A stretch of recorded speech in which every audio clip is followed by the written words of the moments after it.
gentlemen, my name is Johannes from the team Maximus Demons, and I'm glad to be here, and I will present you problem number 2, lag pendulum. The pendulum consists of a strong thread and a bob. When the pivot of the pendulum starts moving along a horizontal circumference, the bob starts tracing a circle which can have a smaller radius under certain conditions. Investigate the motion and stable trajectories of the bob. First of all, the phrase strong thread already implies and gives us the information that there's one constraint for the whole system, that is the length L of the pendulum that cannot be changed. With regard to the pivot and to the bob's motion, I will only consider circular motions, that means with a fixed radius and a fixed angular velocity. Finally, the main focus with my report will lie on the stable trajectories of the bob. I structured my report as following. First of all, I will introduce you to the basics of the so-called spherical pendulum. Then I will outline a theoretical approach consisting of the stable trajectories, the Lagrangian mechanics, and the resulting simulation. As a third point, I will investigate this phenomenon experimentally, which will then be compared to my theoretical approach. So first of all, what is already known? The relevant parameters that cannot be changed are the mass m and the gravitational acceleration g, whereas the length L, the radius a of the external drive, and the angular velocity omega can be changed and are thus the influencing parameters of the motion. The applying forces are the gravitational force Fg, the tension of the string Ft, and the centripetal force Fp of the pivot's motion. On the right side you can see a draft of project manager Andrew Koyari, which displays the working mechanism of this spherical pendulum. You see that there are 2 degrees of freedom, the angle theta towards the z-axis and the angle phi in the xy plane. So, what are stable trajectories? I will give you my definition. First of all, the bob and the pivot rotate in a uniform circle, that means fixed radius, fixed angular velocity. So, the radius of the pivot's motion will be called A, whereas the radius of the bob's motion will be called R. This whole motion will take place under a certain angle theta, which already implies that there's one point on the thread that is at rest. You can see it's, in this case, almost in the middle. So how can we achieve these trajectories? There has to be an equilibrium of forces on the bottom side, which is equal below this point of rest, which is equal to the one of a conical pendulum. So the tension of the string has 2 parts. First of all, the vertical part has to compensate the gravitational acceleration Fg. The horizontal part has to act as a centripetal force. So these 2 equations can be solved to give us a condition for phi dot, the angular velocity. Using ladder principles, then it was possible to find a condition for the centripetal force of the pivot. The quotient of 2 forces must be equal to the quotient of the 2 radius. So now we can rewrite R to be L sinus theta minus A. And this already gives us the first condition for the existence of such a motion. The radius of the external drive A must be smaller than the actual length of the pendulum, because elsewhere the second quotient would not be defined, or negative, which is not sensible in our case. As a second condition, we find that the 2 angular velocities remain the same. So now let's come to the Lagrangian mechanics, which I will outline in a few words. First of all, I need to choose certain generalized coordinates. In my case, 2 degrees of freedom, 2 generalized coordinates, theta and phi. So in order to compute the potential and the kinetic energy, it was necessary to transform these coordinates into Cartesian ones, so x, y, and z, so that I can compute the potential energy and the kinetic one. What you should notice is that within my coordinate transformations, I used the parameters a1 and omega1 for the oscillation in x direction, and a2 and omega2 for the oscillation in y direction. In my cases, a2 was equal to a1, and omega2 was equal to omega1, which is necessary to achieve a perfect circle. So then I could compute the Lagrangian function, and when now applying the Lagrangian law, I could come to the equations of motion, which are the following. But what is not yet covered by these equations are the effects of friction. So friction and air are an important part for every physical pendulum. Now, how can we add these? First of all, there's so-called Reynolds numbers, dependent on the viscosity, eta, and the density, rho. V is the maximum velocity, and d, in my case, the diameter of the wire and the ball. So, as you can see, these 2 Reynolds numbers are very different. And according to certain authors, the critical value for Reynolds numbers lies at about 1,000. So below this point, the drag force is proportional to the velocity, whereas above this point, the drag force is proportional to the square of the velocity. So my drag force was in this case a combination of linear and quadratic damping, which can be entered using the dissipative coefficients B and C. We need the absolute value of θ dot and phi dot to guarantee that the direction of the drag force is always contrary to the direction of the velocity. So whether we regard friction or not, these equations are decoupled, non-linear ordinary differential equations, and thus impossible to solve analytically. But instead, I wrote a Python program using the Rowan-Kutter algorithm of fourth order for simulation purposes. Now I wanted to confirm my theoretical considerations regarding the stable trajectories, and I chose the boundary conditions L to be about 90 centimeters, as it was later in my experiments, A to be 10 centimeters, and as I wanted the radius to be twice as large as the external drive, I rewrote my condition for the stable trajectory to depend on L, A, and R. So when I set now these angular velocities equal, I received the following simulation when entered into a graphical program. And what you can see is that the pivot as well as the bob rotate on a perfect circle with a constant angular velocity. So the Lagrangian mechanics seem to confirm my theoretical considerations for the stable trajectories. Now, let's come to my theoretical experimental approach. I used a bicycle wheel with an electromotor to guarantee a circular motion of constant radius and constant angular velocity. Then I also tried to use a very thin wire. In my case, it had a diameter of 0.5 millimeters. After this, I attached a table tennis ball as a Cantillon bob to it, which I filled up with water to add a certain mass. And for measurement purposes, I used a slow motion camera underneath, so that I could apply video analysis. In the next slide, I want to show you a sample measurement so that you can see the actual trajectory of the bob. And I want to direct your attention on the two phases. First of all, the electromotor has to accelerate, and thus the motion is not stable yet.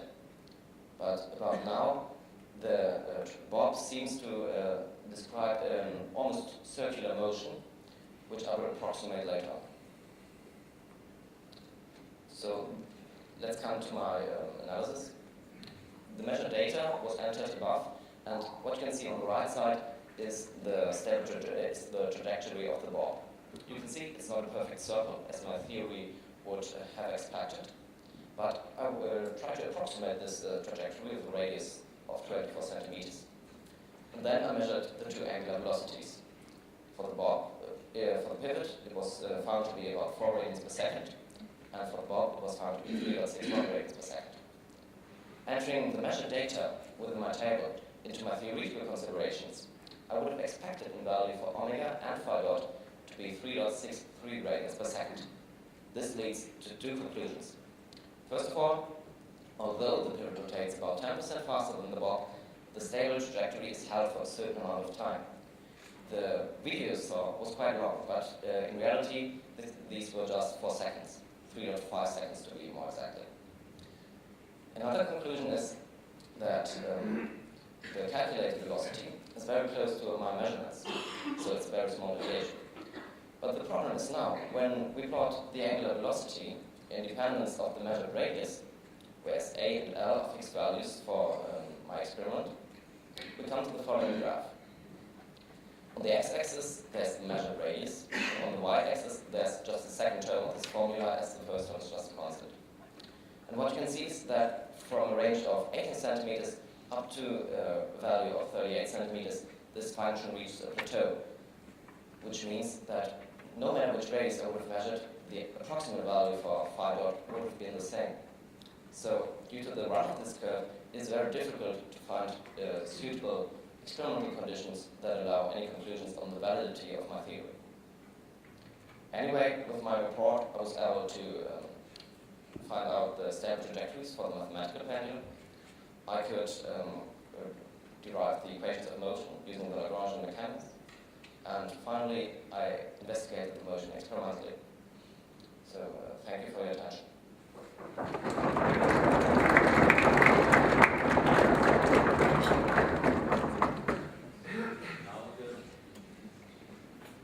the opponent team has 2 minutes time to prepare the discussion.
I really like your way of solving this problem or trying to solve this problem. You made a simulation and theoretical approach, but there are a lot of things I'd like to talk about. So maybe we can go to your theoretical approach with the Lagrange equations.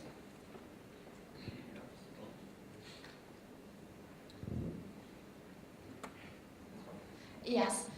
So you said with this equation you are able to say that there will be a circular motion, right? Okay.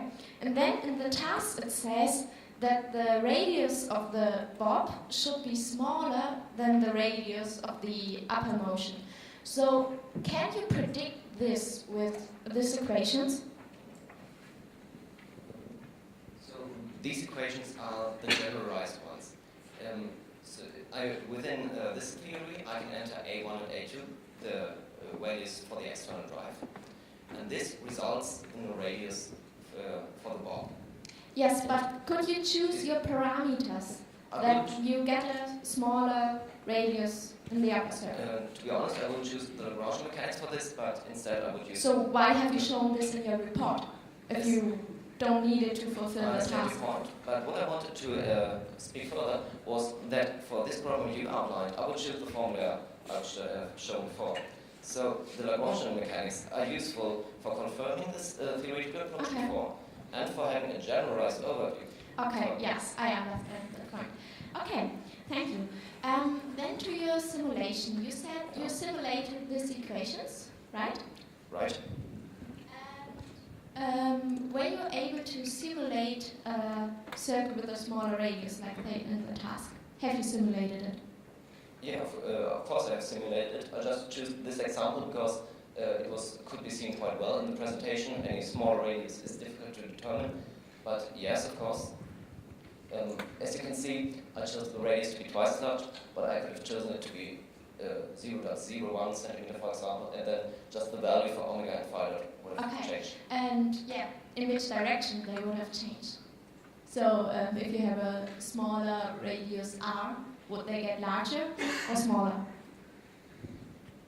That's a good question. I would have, for a detailed determination, I would have to enter these values as A and L remain constants, if you want. I would say that the angular velocity would decrease. Okay. Okay. Then in the task it says the bob starts tracing a circle which can have a smaller radius under certain conditions. Which conditions?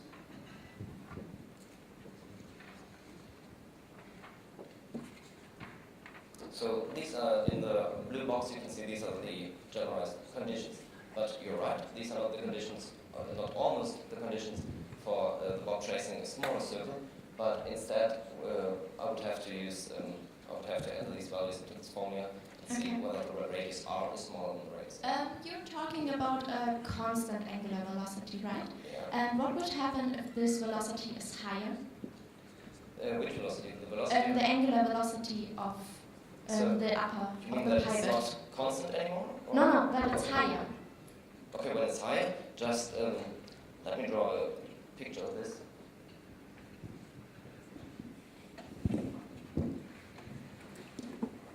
So first of all, that's the normal case. The pivot rotates on a circle, and let's say out here, there's this point of rest. Yes. So when it now rotates with a higher frequency, let's call this F1, which is smaller than F2, we have the pivot being here, and the point of rest will be a bit more at the bottom side, and the radius will probably be a bit smaller. A bit smaller, okay. Then in the task it is said that you should use a thread, and you used a wire. Why? Yes. Have this a reason? The reason is simply because it's not, so your question first of all is a very good question because the wire, the material of the wire, the stability of the wire has a certain influence on the motion in the experiment. Yes, I think so, Yeah. because a wire cannot get the compression forces, Right. and a thread can, yeah. I think it's a different way around. The wire can be compressed, whereas a thread, a strong thread especially, should not have any forces acting within this direction, so you shouldn't put it together. Other way around. The problem is that when the wire or the thread, whatever, is compressed in this direction, then the bob has some vertical accelerations which do not allow the trajectory to stay anymore. Okay. Then maybe we can go to the experimental part of your Yeah. project. So, have you measured circles with a smaller radius than... No, I actually haven't measured Okay. because I think you should do this. I think you should do this because it's said in the task. yeah, that's a good point. But the problem is that the experimental circumstances for this must be very perfect. So Okay. first of all, you have to Which choose. parameters have to be fulfilled? For example, I think it's the easiest when you choose a very large radius. And the problem is you have to make this radius being constant and the angular velocity being constant. So I was restricted by this bicycle wheel. I Okay. cannot choose any radius any longer. So, why have you used a bigger wheel, another construction like Yeah. one stick, a very long stick? I'm sorry, that was I was restricted by the materials which were Okay, proposed.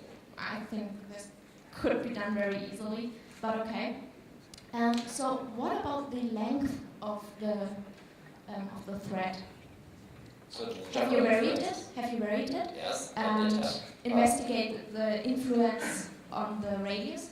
Maybe this would be interesting. Have you some plots about parameters influencing the radius of the circle? No, sorry, I don't have, because it's very difficult to see any stable trajectories in experiments. So I was glad to have one with these length of the pendulum.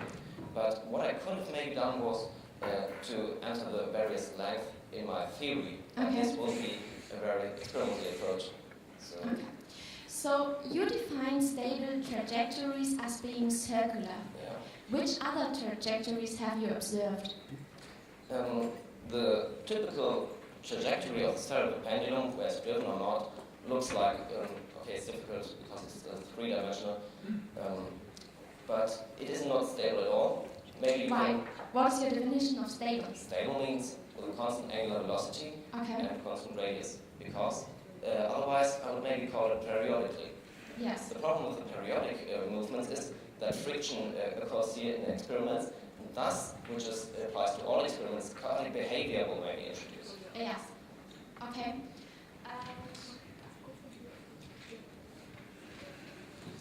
So which parameter influences the chaotic behavior the most? So first of all, if you would do it in a vacuum, so with no friction, chaotic behavior would have been difficult to observe. But how could you minimize the chaotic behavior? Yeah, less friction, I would say. And yeah, radius A and the I radius think if you have less friction, the chaotic behavior would rise because then it's absolutely undamped, it gets more and more energy. yeah, what you mean is maybe not the chaotic way I mean. Okay. What I'm talking about is something like a symmetry backing or so. Oh, okay. So, but yes, it's for such a pendulum. I will think that also without friction, the movements will get very good. So, because we're talking about friction, have you considered the friction in your simulation? No, in this simulation I didn't add friction, but you see with my Lagrangian equations of motion, I could have added them. Okay. And why haven't you added them? Just because it was more easy to Okay. find appropriate values Do for you B and think C. it has a big influence? Yes, that's the difference, the main difference between a mathematical and a physical pendulum. And in reality, we have friction in such a way So the you mathematical pendulum. So you claim the difference between your theoretical model and your measurements are due to the friction. Not only, but What are other parameters? yeah, let me show you. So, as you can see, we do not have a perfect stable trajectory. But what is also an influence under real circumstances that the pivot, the bob, always has certain oscillations in the vertical directions. And this is, well, yeah, a very decisive point here, because this influences all stableness of stability of the trajectories. Okay. And have you tried to vary the mass? No, I didn't vary the mass simply because it was, as I used the table tennis ball, I had to fill it until it was full, because elsewhere the center of mass was distributed in a way I couldn't predict anymore. Yes, and using some big part of metal or something like that. Well, what's the big part of A mass? sphere of metal. Mass, okay. Yeah, that would have been possible, yes. Okay. Yeah, then to summarize our little discussion, I think we had some good points. I really like your theoretical approach, especially the simulation. And you've shown videos to make the situation clear. But I think you should work a lot more on the smaller radius and on parameters influencing this radius and give us some more measurements on the radius and dependence of all the parameters because it's said in the task. And you've not simulated the friction, which could be done because we were talking about it, especially with the Reynolds number. But all in all, I think you made a good job. Thank you.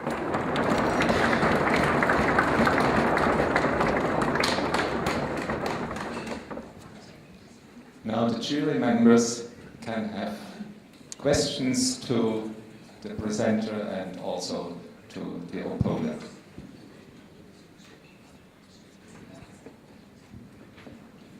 Thanks for the nice presentation. I have a few comments. So first, if we go back to your Lagrangian question, prediction of periodicity.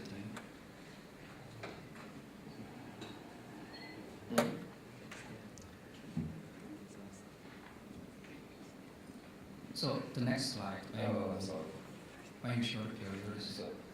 So, this one or the one before? There's one slide you showed omega equals square root of G over L times blah, blah, blah. So it actually tells you that there is a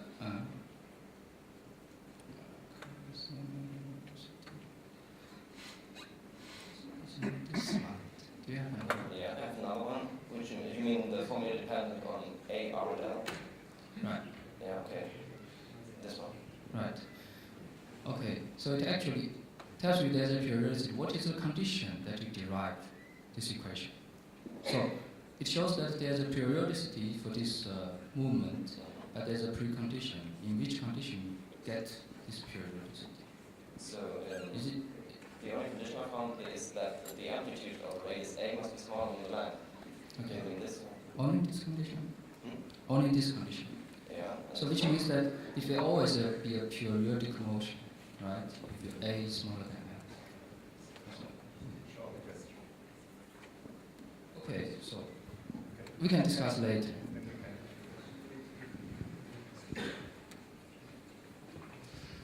A question to the opponent. You criticized friction, especially air friction, and you wanted to know about the relevant parameters B and C. Yes. How would you characterize air friction? If you could go to the equations? Lagrangian equations, yeah. So the question is, what should be C? I'm not quite sure about it, but I thought because he was talking about this friction and the Reynolds numbers, why he haven't considered it in his simulation. That was the point I was wondering about. Question to the reporter? So C in my case is the damping coefficient for the quadratic part of the air fraction. Which relevant parameters of your system go in there? And this is the same C for both parts of the differential equation. Yeah, I guess when I remember the Lagrangian derivation right, I would have, so C is, consists also of the mass L.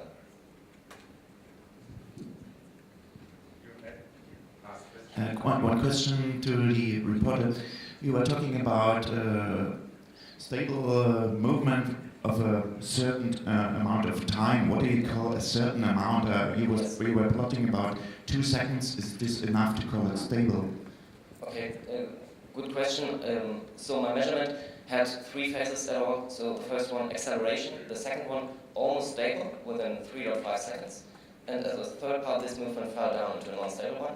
But so these 3 phases were periodic. They repeated themselves.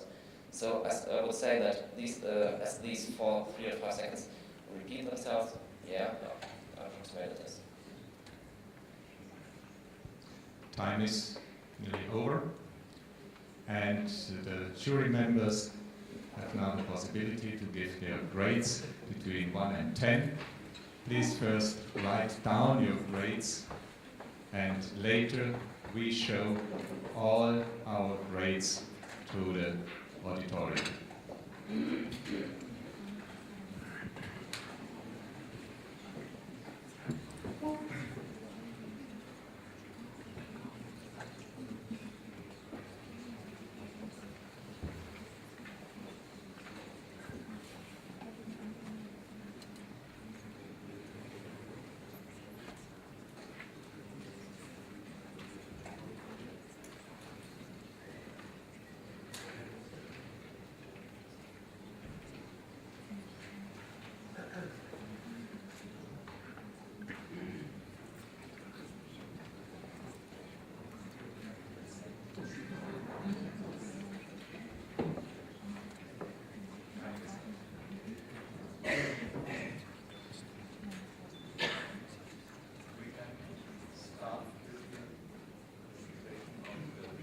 Grades.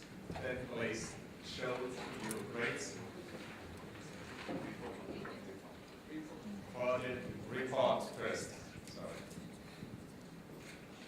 From right to left, 6, 7, 7, 8, 7, 7, 6, 6, 7, 8, 7, 8, 8.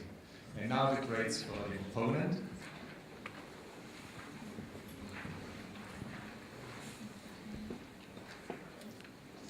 From right to left, 10, 8, 8, 9, 9, 9, 9, 9, 9, 9, 8, 7, 9. Thank you very much for the first physics fight, and